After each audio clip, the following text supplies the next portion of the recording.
Welcome to the how-to video on replacing your school Chromebook with a Windows-based laptop.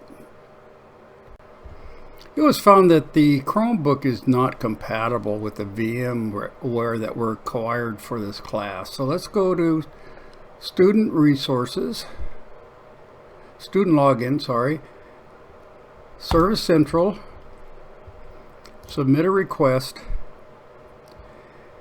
and we're going to go to Equipment and Student Digital Services Request.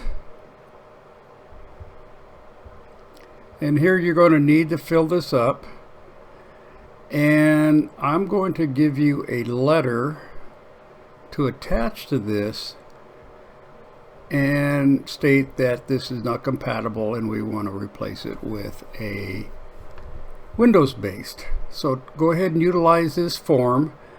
It is only good if you're using a school Chromebook.